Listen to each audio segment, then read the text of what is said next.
Got any egg cartons, plastic bottles, or clothespins lying around? If so, let me show you some clever gardening hacks you can use for free. Let's go!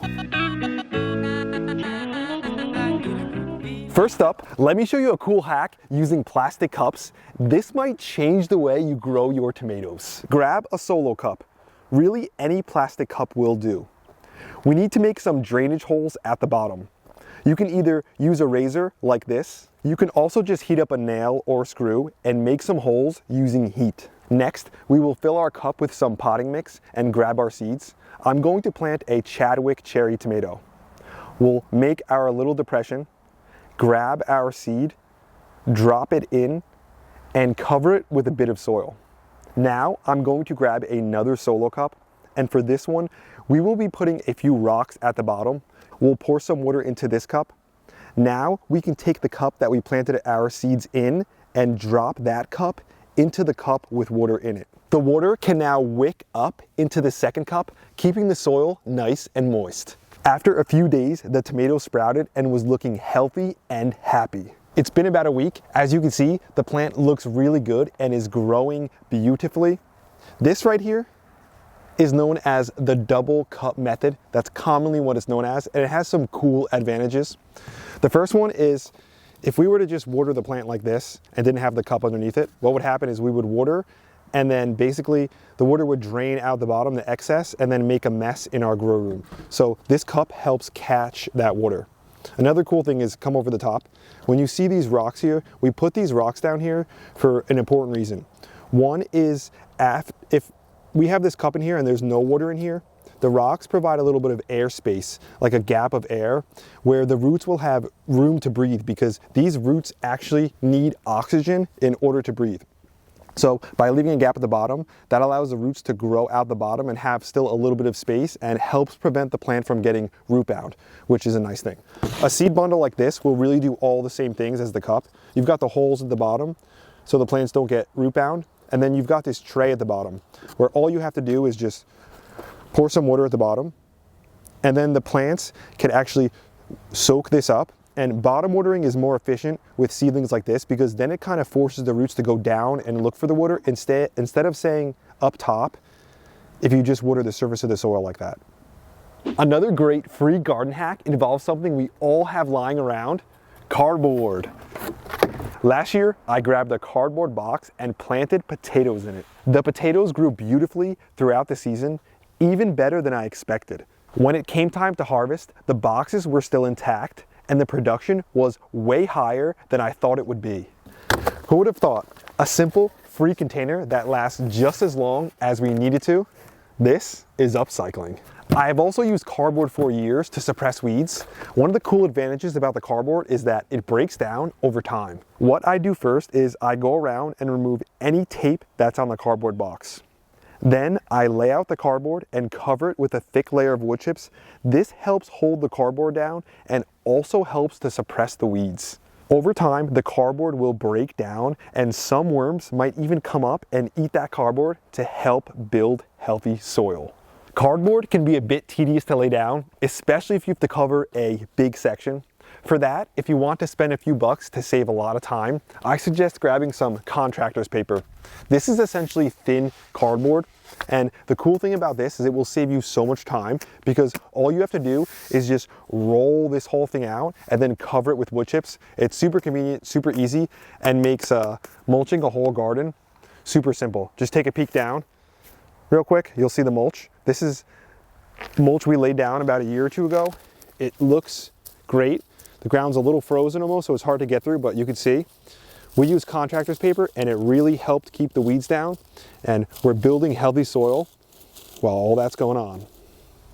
For the next clever hack, we'll use an egg carton to start our seeds in. I will use this plastic egg carton because it will act like a mini greenhouse for my young seedlings. Just make sure before you use it, you cut some holes in the bottom of each cell to allow for drainage. Then just fill up the cells with some soil and plant your seeds. I chose to plant an orange hat tomato and some eggplants. I wouldn't start large seeds in here like squash because the cells are too shallow.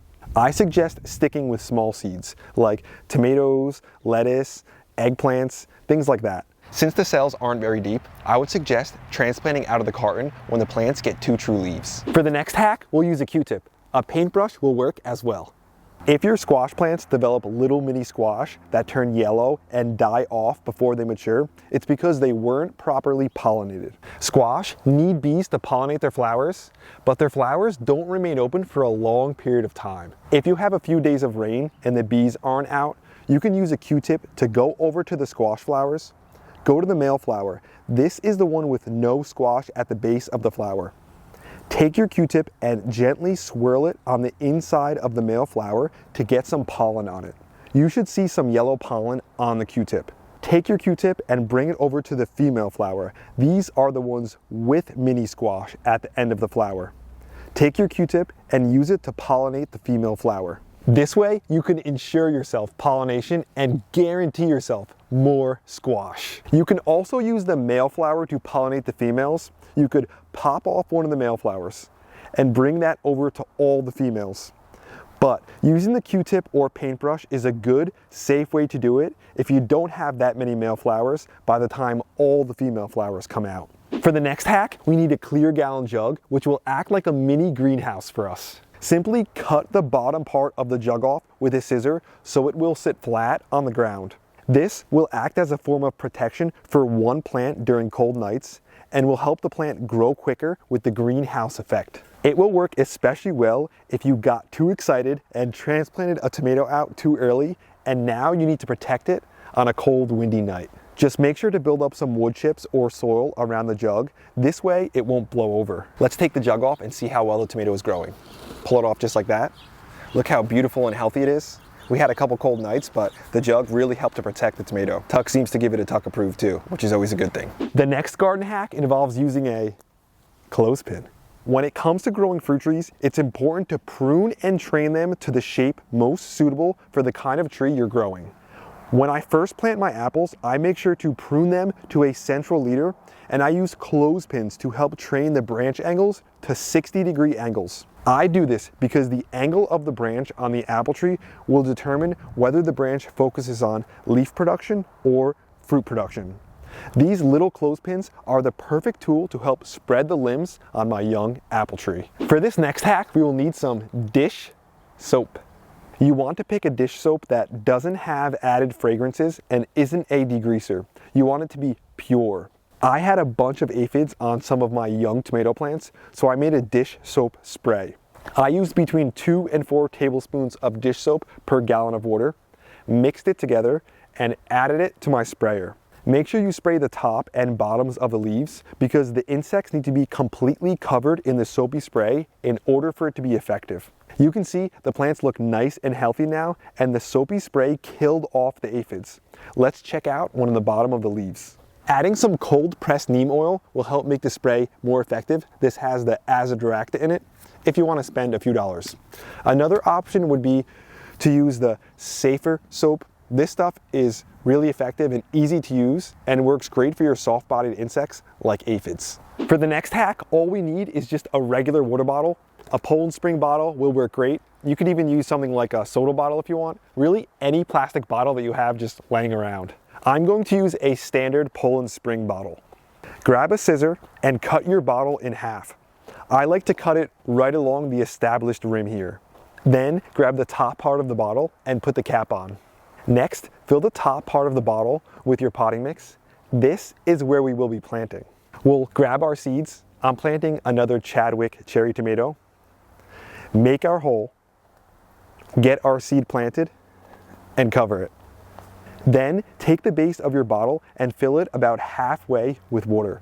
After that, take the top of the bottle and remove the cap and place it into the cut end of the base.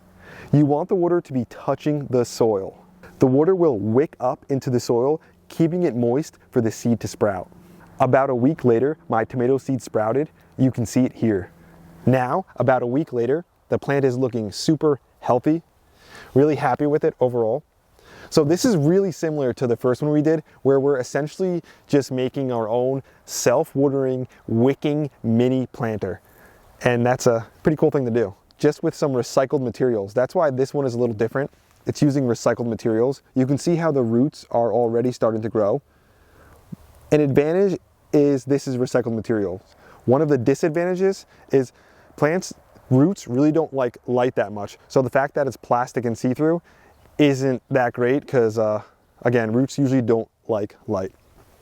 Another potential disadvantage is that it's going to push the roots all into this circular shape at the bottom, which is a bit narrow, and the plastic cup will allow the roots to spread out a little bit more. And then the final disadvantage in this compared to the double cup method is that this thing could easily topple over. So you want to make sure that it's filled with water always, even if you're not using it to wick up, because if we dump this water out and then try to put this on top, it gets a little top heavy and could easily fumble over. So just be careful if you're going to use this hack. Before I let you go, I want to share with you one more simple hack that can greatly help with germination. All you need is just a standard cup. Some seeds can be tough to get consistent germination, like spinach, parsley, and peas. But if you allow these seeds to soak in water for 24 hours before planting, this will greatly improve the germination rate. When planting spinach, I soak my seeds in a cup first and then plant them out. It's easy to do and makes a big difference, especially when planting spinach seeds in the late summer for a fall crop. When it comes down to it, there are garden hacks all around us that we could take advantage of. We just have to keep our eyes open, observe, and then take advantage of them when they show up. Let me give you an example of one that just showed up the other day when I was out here. I was pruning my grapevine. There's a vine right here. This thing grows from the base all the way up. And then I was pruning up here. Only want to keep a couple of these vines. This is where all the fruit is going to be. Then I went to go prune this side of the vine over here to do some work on it. And I noticed that this branch on the grapevine had been buried. I was like, I wonder if it's rooted. I dug back a little bit and you could see that this is now rooted into the ground. So what we're gonna do is we could cut this grape off right here, and now this is the roots for a whole new grapevine growing this way. What I'm going to do is this grapevine on this side is already gonna take up enough space for up here. So I'm gonna take this grapevine, I'm gonna detach it, I'm gonna drop this down and bring it over to this fence line. And then this grape is going to be growing along this whole fence line here. So I didn't even plan on doing that, but basically the plant rooted itself, and instead of fighting against something like that, we're just gonna use it to our advantage. Now we turn one grape into two. That's today's video, growers. Thanks for watching. We hope you enjoyed it. We hope you got something out of it. I had a lot of fun out here. I hope we opened up your mind to some different and creative and interesting hacks that you could do essentially for free. A lot of this stuff should just be laying around at your house. But the idea for this video was to kind of get you guys thinking and to come up with your own creative ways to get more out of your garden and to save money while getting more out of the garden. That's just like it's such a fun thing to do. So let us know down in the comments if there's some hacks that you guys use that we might have missed. I know I heard in the past someone mentioned that they like saving all their yogurt containers, cleaning those out, and then that's what they plant their seeds and stuff into. That's a really cool hack. Easy, convenient, free. We love that kind of stuff. So make sure you share down low some of your favorite free garden hacks. They don't have to be free, but we just love a good hack. I wanted to send a thank you to one of our new channel members, Ramona Howard. Thanks for being a part of Team Grow. Thanks for having your hand in everything we're doing out here.